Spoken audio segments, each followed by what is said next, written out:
C'est juste du travail, ne sois pas jaloux, dit ma fiancée en rangeant de la nouvelle lingerie pour un voyage avec son patron, à une semaine de notre mariage.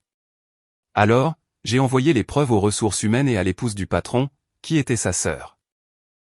Elle est revenue sans emploi, sans amant et sans mariage. Chérie, cette valise, c'est pour la retraite.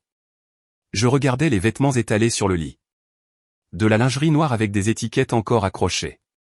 Des robes de soirée, des bikinis que je n'avais jamais vus. Oui, pour un problème quelconque. Dana ne se retourna même pas en pliant un ensemble en dentelle. Mais ça ne ressemble pas à des vêtements de travail. Mon Dieu, Liam, tu ressembles à mon père.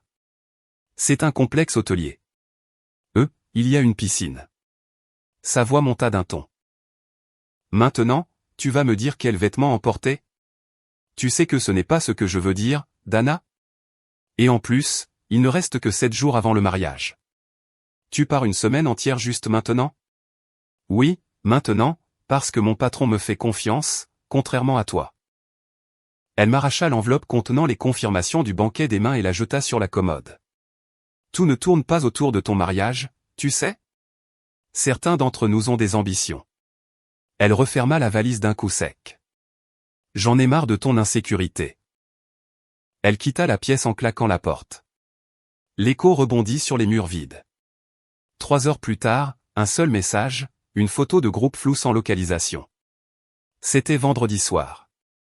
Le mariage était prévu pour le samedi suivant. 7 jours exacts. Cette nuit-là, rongé par le doute, j'ai consulté le compte bancaire joint que nous avions ouvert pour le mariage. Tout y était, les 45 000 que j'avais économisés pendant 2 ans, le fonds pour notre maison, sauf qu'il n'y était plus. Un débit effectué il y a 3 jours, 45 000 $. Motif, acompte maison. Formalité notariale. Dana l'avait fait.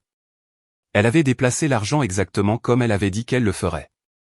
Je m'occupe de tout, mon amour. Toi, concentre-toi sur le travail. Mais il y avait un autre débit, un nouveau de cet après-midi-là. Hôtel Las Palmas. Réservation de suite. 5 nuits. Ce n'était pas un centre de conférence, c'était un hôtel boutique sur la plage.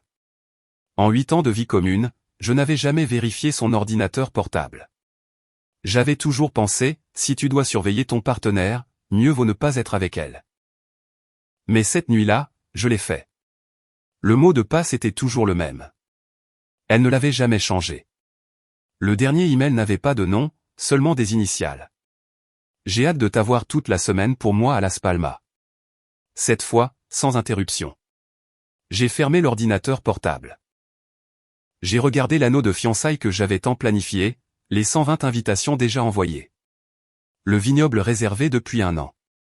Tout me brûlait les mains comme la preuve de ma propre stupidité. Acte 2. Cette nuit-là, je n'ai pas dormi.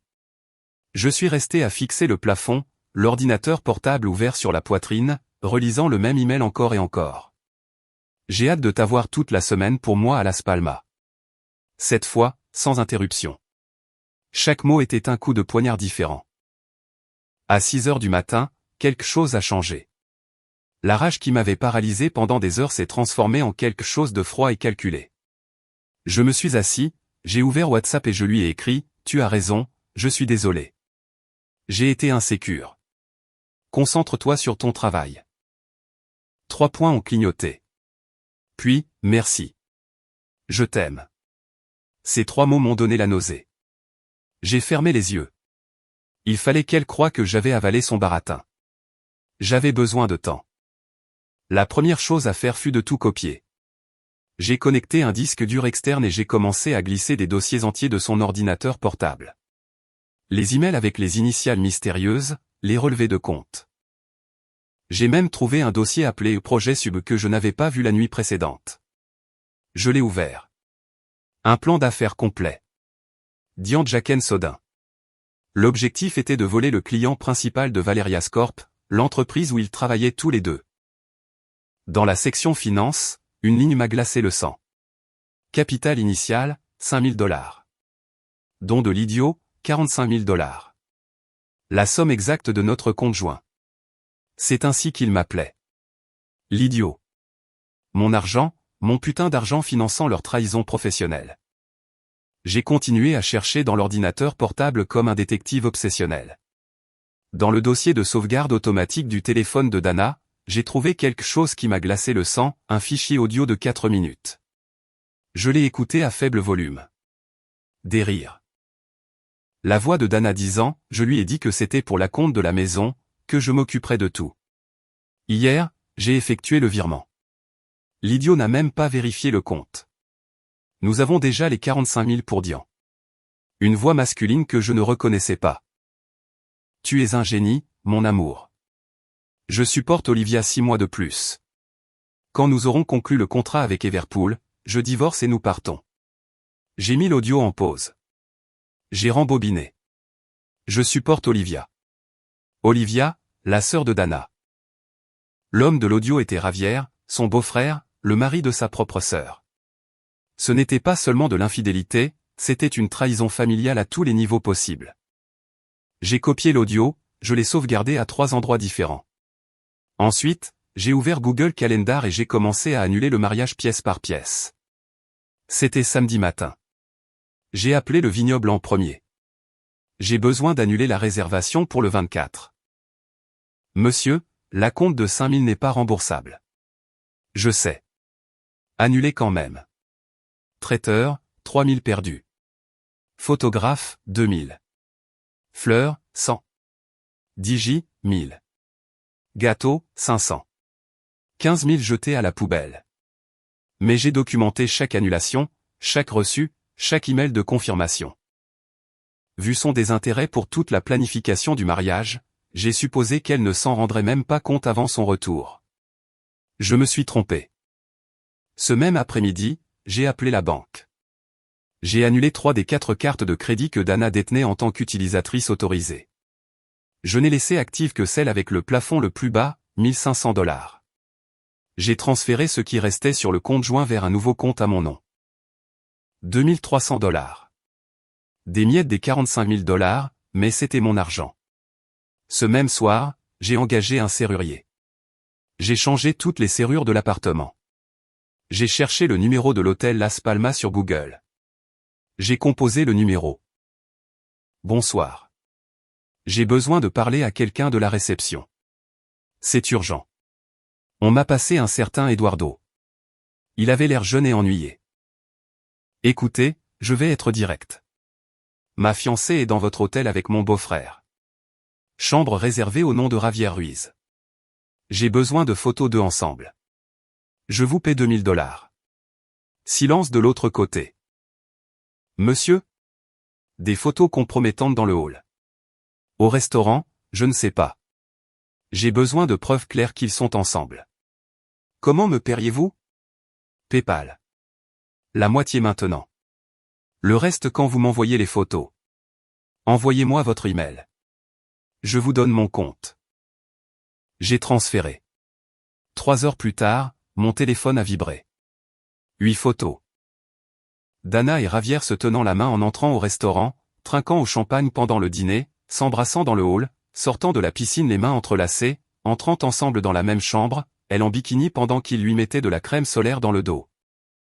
Sur l'avant-dernière, il la tenait par la taille pendant qu'elle riait. Sur la dernière, ils s'embrassaient sur le balcon au coucher du soleil. Il n'y avait aucun moyen de justifier ces photos comme du networking professionnel. J'ai transféré les 1000 autres. Le dimanche matin, j'ai appelé un ami de l'université qui était maintenant avocat. Carlos, j'ai besoin d'une consultation urgente. Nous nous sommes vus cet après-midi-là à son bureau. Je lui ai tout montré, le plan d'affaires, les transferts, les emails, l'audio. Il est resté silencieux un long moment à regarder l'écran. C'est une fraude par tromperie. Elle a utilisé de fausses informations pour obtenir de l'argent de ta part dans un but spécifique qu'elle t'a caché. Il a levé les yeux. Tu veux récupérer ton argent ou tu veux la détruire? Les deux. Alors, documente tout, chaque message, chaque appel, chaque interaction, et commence à protéger tes biens. Le téléphone a sonné le lundi matin. Dana. Tu es déjà en train de faire tes manigances avant le mariage? Qu'est-ce que tu as? Une crise ou quoi? De quoi tu parles? Mes cartes ne fonctionnent pas. J'ai essayé de payer au restaurant et elles ont été refusées. C'était humiliant. J'ai fait semblant d'être surpris. Toutes? Non, je n'ai pas encore essayé la bleue. Essaie avec celle-là. Ça doit être un problème avec la banque. Parfois, ils bloquent les mouvements suspects lorsqu'ils détectent une utilisation en dehors de la ville. J'ai entendu comment elle essayait la carte. Ça a marché. Ah, oui, celle-ci est passée. C'est bizarre. Tu vois? C'est sûrement le système anti-fraude de la banque. Appelle quand tu reviens et nous arrangerons ça. D'accord. À bientôt dans quelques jours. Elle a raccroché. J'ai souri en regardant mon ordinateur portable. La carte bleue avait une limite de $500, suffisante pour qu'elle ne soupçonne rien, mais insuffisante pour qu'elle continue à vivre sa fantaisie de luxe avec Ravière. Petit à petit, je lui coupais les ailes. Les jours suivants, je les ai passés à organiser chaque élément, chaque email, chaque virement, chaque capture d'écran. J'ai créé 3 dossiers numériques, infidélité, les emails, l'audio, les photos de l'hôtel, fraude, le plan d'affaires, les relevés de compte, le faux virement, légal, tout ce dont j'aurais besoin au tribunal. Le lundi après-midi, j'ai cherché sur LinkedIn la directrice des ressources humaines de Dolorias Corp, Patricia Mendoza. Nous avions un contact en commun d'une conférence il y a 2 ans. Je lui ai écrit, « Patricia, j'ai besoin de te parler d'une situation éthique grave qui implique 2 de tes employés. Fraude corporative et vol d'informations confidentielles concernant le client Neverpool. Pourrions-nous nous rencontrer cette semaine ?» Elle a répondu en 1 heure. À quel point est-ce grave? Tentative de vol de client. Plan d'affaires complet utilisant des informations propriétaires. Accès non autorisé depuis les réseaux corporatifs. J'ai toutes les preuves documentées. Demain à 10 heures, mon bureau. Parfait. Pendant que Dana profitait de ses derniers jours avec Ravière, je préparais sa chute. J'ai emballé toutes ses affaires, vêtements, chaussures, maquillage, bijoux, le tout rangé dans des boîtes numérotées et scellées. 23 au total. Je les ai empilés près de la porte.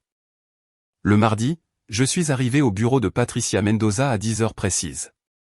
Elle m'a reçu dans une salle de conférence au 12e étage. Fenêtre du sol au plafond avec vue sur la ville. Elle m'a tendu la main. Cinquantaine. Costume noir impeccable. Un regard qui ne pardonnait aucune bêtise. Asseyez-vous, dites-moi ce que vous avez. J'ai ouvert mon ordinateur portable et connecté le projecteur. 2 employés de Dolorias Corp prévoient de voler leur plus grand client, Neverpool, pour monter leur propre entreprise. Ils ont un plan complet, un capital initial obtenu par fraude, et ont accédé à des informations confidentielles depuis les réseaux corporatifs. Je lui ai montré le plan d'affaires Tianjak & Senning, page par page. Elle prenait des notes sans dire un mot. En arrivant à la page de couverture avec les noms des fondateurs, elle s'est arrêtée. Dana Soto luait la voix basse. Ses yeux se sont déplacés vers le 2e nom. Elle est restée immobile. Ravière Ruiz. Elle a levé les yeux brusquement. Ravière Ruiz, mon directeur régional. Oui. Elle s'est appuyée sur sa chaise, digérant l'information. Ravière est avec nous depuis 8 ans. Excellent dossier. Elle m'a fixé. C'est très grave. Je sais. Je lui ai montré les métadonnées des fichiers, les adresses IP corporatives, les heures d'accès, le tout pendant les heures de travail. Comment avez-vous obtenu cela? Dana Soto est mon ex-fiancée. Nous utilisions le même ordinateur portable. Quand j'ai découvert qu'elle me volait de l'argent, j'ai trouvé ceci. Patricia a fermé le dossier. Elle m'a étudié longuement. Cela va directement au service juridique et à la sécurité informatique. Je dois vérifier les accès, examiner les logs, consulter nos avocats. Elle a fait une pause. Mais si c'est ce que ça semble être, les 2 seront licenciés avant la fin de la semaine. Compris? Laissez-moi vos coordonnées, je vous tiendrai informé. Je suis parti de là en sachant que les choses étaient déjà en marche. Le mercredi, j'ai passé la journée à attendre, à vérifier mon téléphone, m'assurant que toutes les pièces étaient toujours en place. Dana m'a écrit l'après-midi, cet endroit est incroyable. Tu devrais voir les couchers de soleil. Je n'ai pas répondu. Le jeudi, je suis rentré à l'appartement après le travail. Il était 19 heures, 2 jours avant la date originale du mariage. Il y avait des voix dans le couloir. Je me suis arrêté. Dana était devant ma porte avec un serrurier et Madame Ramirez, notre voisine. Le serrurier venait de terminer. Il lui remettait les nouvelles clés. Dana. J'ai marché vers eux. Qu'est-ce qui se passe ici? Quand es-tu revenu? Elle m'a regardé comme si j'étais un enfant qui faisait des caprices. Bonjour, mon amour. Je viens de perdre mes clés en voyage et tu ne répondais pas au téléphone. Elle a souri à Madame Ramirez. Merci de lui avoir confirmé que j'habite ici. Madame Ramirez s'est sentie mal à l'aise et est rentrée chez elle. Dana a payé le serrurier. Il est parti, elle a mis la clé dans la serrure, a tourné. La porte s'est ouverte, elle est entrée et s'est arrêtée net. 23 boîtes empilées près de l'entrée, toutes numérotées, scellées, étiquetées avec son nom. Liam, sa voix a hésité. Qu'est-ce que c'est? Qu'est-ce qui se passe ici? Elle a regardé les boîtes, puis moi. Nous déménageons. J'ai fermé la porte derrière moi. J'ai souri. Bien sûr, mon amour. Vers notre maison. Nous avons déjà versé la compte, n'est-ce pas? La couleur lui a quitté le visage pendant une seconde. Puis elle a retrouvé son expression. Le masque parfait. Liam. Nous ne pouvons pas déménager tout de suite. Sa voix s'est adoucie, presque maternelle. Nous devons d'abord régler le problème du mariage, récupérer la date, informer les invités que c'était une erreur. Elle s'est approchée. Elle a essayé de me prendre la main. Parlons calmement. Oui. Je sais que tu es stressé. Je l'ai regardé. Chaque muscle de mon visage était détendu. Tu as raison. Parlons. J'ai sorti mon téléphone. Je ne lui ai rien montré. Je l'ai juste tenu dans ma main. Raconte-moi la retraite. Comment était le networking? Ses yeux se sont fixés sur le téléphone pendant une fraction de seconde. C'était productif. Très productif. J'imagine. Silence gêné. Elle a rompu le silence la première. Je vais prendre une douche. Je suis épuisé du voyage. Elle a marché vers la salle de bain, évitant les boîtes. Nous commandons chinois après. Nous pourrons parler de tout calmement. La porte de la salle de bain s'est fermée.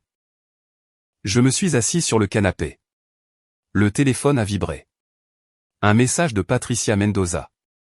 Licenciements exécutés demain vendredi 9 h du matin. Confirmé. J'ai rangé mon téléphone. Maintenant, j'avais l'ennemi à la maison. Cette nuit-là, j'ai dormi sur le canapé. Je lui avais dit que j'avais besoin d'espace pour réfléchir. Dana n'a pas protesté. Probablement parce qu'elle était occupée à vérifier son téléphone, calculant comment arranger le désastre du mariage annulé. Je l'ai entendu se déplacer dans l'appartement comme si c'était toujours sa maison, ouvrant des tiroirs, cherchant des vêtements, ignorant les 23 boîtes à son nom.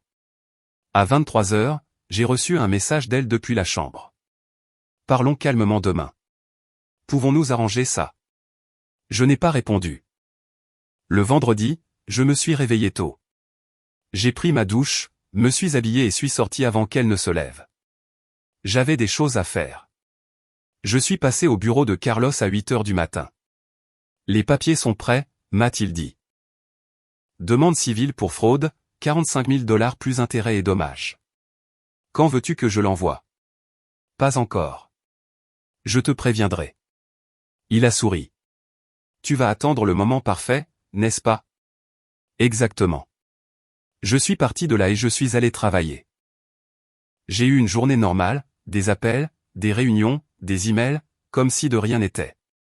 Quand je suis arrivé à l'appartement à 18 h, Dana était assise sur le canapé, entourée des boîtes. Son téléphone n'arrêtait pas de sonner. Ses yeux étaient rouges, son maquillage coulait. Qu'est-ce qui s'est passé? J'ai demandé comme si je ne savais rien. Ils m'ont licencié. Sa voix s'est brisée. Ce matin, les ressources humaines m'ont appelé et m'ont dit de venir récupérer mes affaires. La sécurité m'a escorté jusqu'à la sortie. Quoi? Pourquoi? Ils ont dit, licenciement pour motif réel et sérieux et ils ne m'ont pas donné plus d'explications. Violation des politiques internes. Elle a essuyé ses larmes avec rage. C'était humiliant, Liam. Tout le monde m'a vu partir avec ma boîte d'affaires. Je me suis assis à côté d'elle. J'ai affiché un air inquiet. Et tu sais quelle politique tu as violée? Je ne sais pas. Ils ne m'ont rien dit de spécifique. Elle a respiré profondément, essayant de se calmer. Mais ça n'a pas d'importance maintenant, l'important c'est que la cérémonie ait lieu demain. Au moins, nous avons ça. Nous avons besoin que les gens voient que nous allons bien. Je l'ai regardé sans rien dire. Liam, ses yeux se sont remplis de panique. C'est toujours d'actualité, n'est-ce pas? La cérémonie symbolique. J'ai laissé le silence s'étendre, la laissant penser que j'y réfléchissais. Finalement, j'ai acquiescé. Oui. Demain à 16h. Jardin Centeniel. Ses yeux se sont remplis de larmes de soulagement. Merci. Merci de ne pas m'abandonner maintenant. Elle m'a serré dans ses bras. Elle a pleuré sur mon épaule. Je l'ai laissé pleurer. J'ai caressé son dos. J'ai joué le rôle parfait du fiancé compréhensif. Quand elle s'est séparée, je lui ai essuyé les larmes. Repose-toi. Demain sera un jour important. Cette nuit-là, après qu'elle se soit endormie, j'ai sorti mon ordinateur portable. J'ai créé un nouveau message. Destinataire, 120 adresses email. Objet, confirmation cérémonie Liam et Dana. Corps, chers amis et familles, nous confirmons la cérémonie symbolique ce samedi. Jardin Centeniel, 16h. Nous espérons compter sur votre présence pour ce moment spécial. Avec amour, Liam et Dana. Envoyé. 120 emails envoyés en une seconde. J'ai fermé l'ordinateur portable. Maintenant, j'avais un appel à passer. J'ai cherché le numéro d'Olivia dans mes contacts. Je l'avais enregistré il y a des années, quand Dana et moi avions commencé à sortir ensemble. Je ne l'avais jamais effacé. J'ai composé le numéro. Liam. Sa voix était surprise. Qu'est-ce qui se passe? Dana va bien? Olivia, j'ai besoin de te parler. C'est à propos de Ravière. Silence. Ravière, mon mari? Oui, il y a quelque chose que tu dois savoir. Il est. Sa voix s'est durcie. Je ne vais pas écouter ça. Olivia, s'il te plaît, laisse-moi juste. Non, Liam, je sais ce que tu vas dire. Ma sœur m'a raconté que tu as annulé le mariage, que tu fais une crise, et maintenant tu viens ruiner mon mariage juste parce que le tien a échoué. Ce n'est pas ça. J'ai des preuves de. Je me fiche de ce que tu as. Sa voix s'est brisée. Ravière est le père de mes enfants. J'ai un garçon de 6 ans et une fille de 3 ans. Tu crois que je vais détruire ma famille à cause de tes paranoïas? J'ai respiré profondément. Olivia, je te préviens juste. Ce que je suis sur le point de faire va éclater au grand jour. Je voulais que tu le saches avant. Avant quoi? Avant demain. Tu le découvriras le jour de la cérémonie. Quelle cérémonie? Tu as tout annulé. La cérémonie symbolique. Demain 16h, Jardin Centeniel. Vérifie tes emails. Vous êtes invité. Silence de l'autre côté. Je ne sais pas ce que tu prépares, Liam, mais laisse-nous tranquilles. Elle a raccroché. Je suis resté assis, le téléphone à la main. J'avais essayé. Elle avait choisi de ne pas écouter. Ce n'était pas ma responsabilité de la protéger de son propre déni. Je me suis servi un whisky, le deuxième en 2 semaines. J'ai trinqué seul en regardant Dana dormir dans la chambre. Les invitations étaient envoyées, les licenciements exécutés, le piège était tendu, 100 personnes rassemblées, familles des deux côtés, amis, témoins, et au milieu de tout ça, une cérémonie qui ne se terminerait jamais comme Dana l'espérait. Le samedi allait être une très, très longue journée. J'ai bu le whisky d'un trait. Au mariage symbolique, ai-je dit à voix basse, qui parfois symbolise des choses très différentes. Les pièces étaient en place. Il ne restait plus qu'à dire échec et mat. Je me suis réveillé à 7h du matin. Dana était déjà debout, assise sur le canapé, le long de sa robe blanche étalée sur ses jambes. Elle la caressait encore et encore. Bonjour, ai-je dit. Elle n'a pas répondu. Ses yeux étaient rouges. Elle avait pleuré toute la nuit. Hier, elle avait été licenciée. Aujourd'hui, elle pensait qu'elle allait récupérer sa dignité devant 100 personnes. Elle n'en avait aucune idée. Je suis arrivé au jardin Centennial à 15 heures. Le projecteur était déjà installé derrière l'arche de fleurs, discret mais fonctionnel. J'ai vérifié la connexion 2 fois. Tout était parfait. Les chaises blanches formaient un demi-cercle. Musique douce. La journée était ensoleillée. À 15h30, ma famille a commencé à arriver, la famille de Dana, des amis, 100 personnes qui pensaient venir à une cérémonie. Olivia est arrivée avec Javier à 15h40. Elle portait une robe bleu clair, un sourire parfait. Il avait l'air mal à l'aise, mais calme. Il ne savait rien. Dana est apparue à 15h45. La robe blanche impeccable, un maquillage parfait. Elle a marché vers moi, nerveuse. « Tu es prêt ?» m'a-t-elle demandé à voix basse. À 16 heures précises, l'officiant a pris sa place. Je me suis tenu devant. Dana a marché vers moi au bras de son père. La musique s'est arrêtée. Chers amis et membres de la famille, nous sommes réunis aujourd'hui. J'ai levé la main. Excusez-moi, avant de continuer, il y a quelque chose que je dois dire. Dana m'a regardé, confuse. Liam, arrête, s'il te plaît. Nous sommes ensemble depuis 8 ans. Pendant ce temps, j'ai beaucoup appris sur toi. J'ai sorti mon téléphone. Mais ces 2 dernières semaines, j'ai appris plus qu'en toutes ces années. J'ai connecté le téléphone au projecteur. L'écran s'est illuminé. J'ai appris, par exemple, que certains liens familiaux sont plus intimes que je ne l'imaginais. Son visage est devenu pâle. Première image, Dana et Javier se tenant la main en entrant à l'hôtel Las Palmas. Le silence était absolu. Il y a 2 semaines, ma fiancée est partie en retraite corporative avec son patron.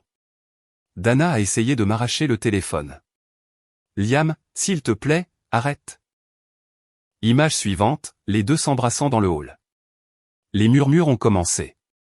Ce n'était pas une retraite. C'était une semaine dans un hôtel boutique.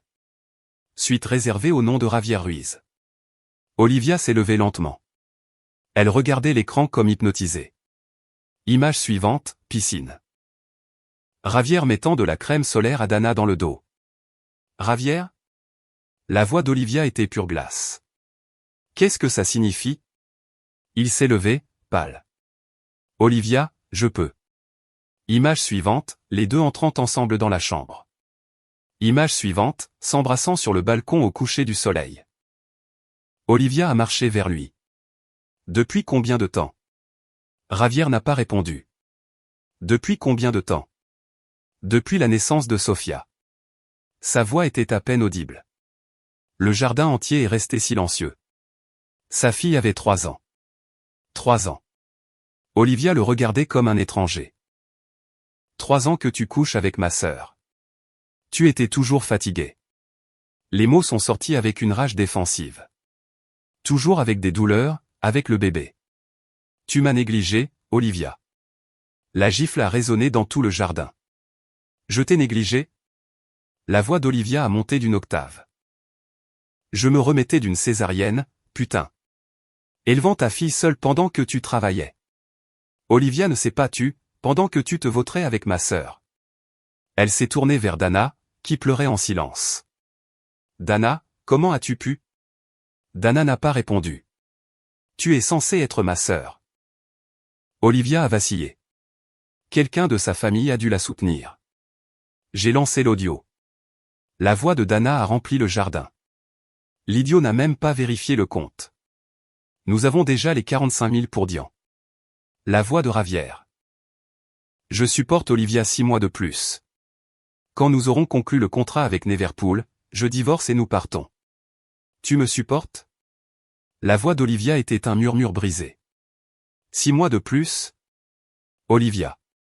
J'ai dit ça sous le coup de la colère. Je ne le pensais pas. Tu allais me quitter pour Dana.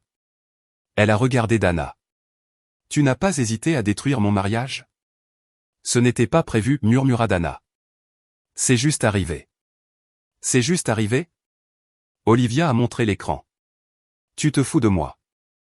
Javier s'est tourné vers moi, désespéré. C'est ta faute, Liam. Tu n'avais pas le droit. Je l'ai regardé sans émotion. Le droit? Comme le droit que tu as eu de coucher avec ma fiancée? Ce n'est pas la même chose. Tu as raison. Je n'ai pas couché avec ta femme. Toi, oui. Javier a tenté d'approcher Olivia. Mon amour, s'il te plaît, pense aux enfants. Tu as perdu le droit de mentionner mes enfants. Elle le regarda avec un mépris absolu. Quand tu as décidé de nous quitter, mes enfants et moi. Le père de Dana s'est approché, furieux. C'est un cirque. Liam, comment oses-tu les exposer? Je l'ai regardé directement.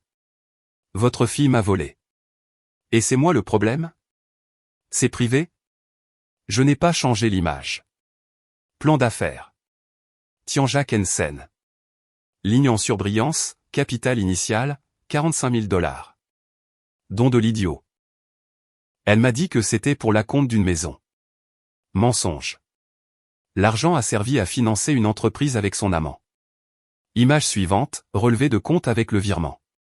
C'est ainsi qu'il m'appelait. L'idiot. Mon investisseur providentiel idiot qui a financé leur trahison. Dana est tombée à genoux. Liam. S'il te plaît, arrête ça. Arrêter? Tu n'as pas arrêté quand tu m'as volé 45 000 $. Pourquoi devrais-je le faire? J'ai changé l'image. Plan complet pour voler le client Neverpool. Vous savez pourquoi Dana a perdu son travail hier? Je l'ai regardé. Elle croit que c'était juste pour avoir couché avec son patron. Dana a pâli. Non, mais la vérité, c'est que les ressources humaines l'ont licencié pour fraude corporative. Accès non autorisé à des informations sur le plus grand client de Dolrias Corp. Javier a reculé d'un pas. J'ai remis toutes les preuves à Patricia Mendoza mardi dernier. J'ai regardé Javier directement. C'est pourquoi seule Dana a été licenciée hier. Employé junior, licenciement immédiat. J'ai souri. Je me suis tourné vers Javier. Si j'étais toi, j'irais chercher du travail. Javier s'est effondré sur sa chaise. Olivia a retiré son alliance, la lui a jetée. 10 ans, 2 enfants. Tout ça pour elle? C'était une erreur, murmura Javier, ramassant l'anneau de ses mains tremblantes. Nous pouvons. Il n'y a pas de nous pouvons. Sa voix était d'acier pur. Je garde les enfants. N'ose pas aller à la maison. Olivia. Ce sont mes enfants aussi. Mon avocat vous contactera. Elle a marché vers la sortie. Je ne veux plus jamais te parler. Javier a tenté de la suivre. Olivia, attends.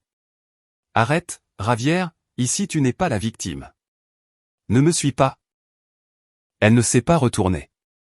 Le jardin s'est vidé. La mère d'Olivia a regardé Dana avec mépris. Le père de Dana a tenté de la défendre, mais personne n'a écouté. Les invités sont sortis en groupe, murmurant. Certains regardaient avec pitié, d'autres avec dégoût. Quand le jardin fut vide, il ne restait plus que Dana et moi. Heureux. Elle s'est levée en titubant. Le maquillage coulait, la robe froissée. Tu as détruit ma vie et tu es heureux. Je n'ai rien détruit. Ma voix n'a pas monté d'un décibel. C'est toi qui as construit ça. J'ai juste mis le projecteur. Je t'aimais. Tu n'aimais pas ce que tu pensais que j'avais. Quand tu as cru que Javier te donnerait plus, tu m'as remplacé. Son père s'est approché. Liam. C'était trop. Trop?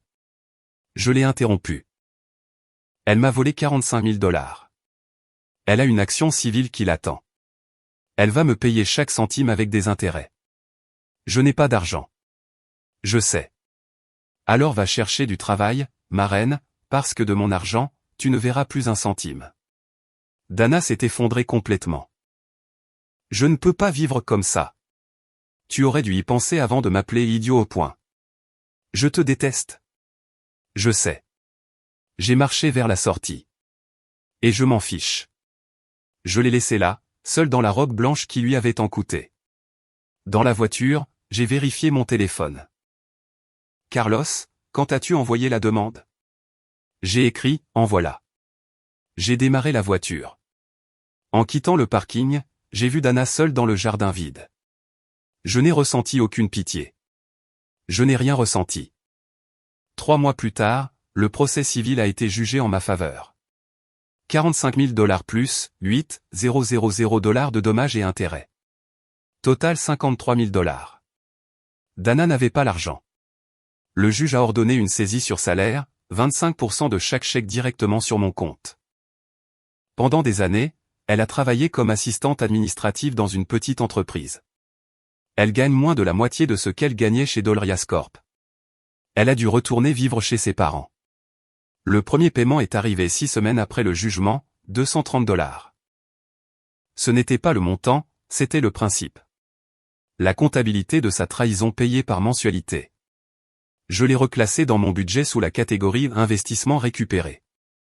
Ravière a perdu son emploi le lundi suivant la cérémonie. Comme je l'avais anticipé, personne dans l'industrie n'a voulu l'embaucher après que la rumeur de la fraude corporative se soit répandue. Olivia a gardé la maison, les enfants et la majorité des biens lors du divorce. Il vit dans un appartement d'une pièce. J'ai appris par des connaissances mutuelles qu'il avait essayé de contacter Dana plusieurs fois. Elle ne lui a pas répondu. Au final, ils n'ont même pas eu ça. Ils se sont mutuellement détruits pour une fantaisie qui n'a jamais existé. Olivia et moi nous sommes rencontrés par hasard il y a un mois dans un café. Nous nous sommes regardés une seconde. Elle a acquiescé. J'ai rendu le geste. Pas besoin de mots. Nous avions tous les deux survécu à la même trahison. Elle a refait sa vie. J'ai refait la mienne. Dana a essayé de m'écrire 2 fois. De longs messages remplis d'excuses et de supplications. J'ai fait une erreur. Nous pouvons tout recommencer. Pour les 8 années que nous avons passées ensemble. Je les ai supprimées sans les lire entièrement. J'ai utilisé une partie de l'argent des annulations de mariage pour verser la compte d'un appartement en centre-ville. Un endroit juste pour moi, sans fantômes, sans boîte numérotée, sans robe blanche abandonnée. En y réfléchissant, je me suis rendu compte de quelque chose. La vengeance n'était pas de l'exposer devant 100 personnes. C'était de la justice. La vraie victoire a été de construire une vie où son opinion n'a plus aucun pouvoir sur moi.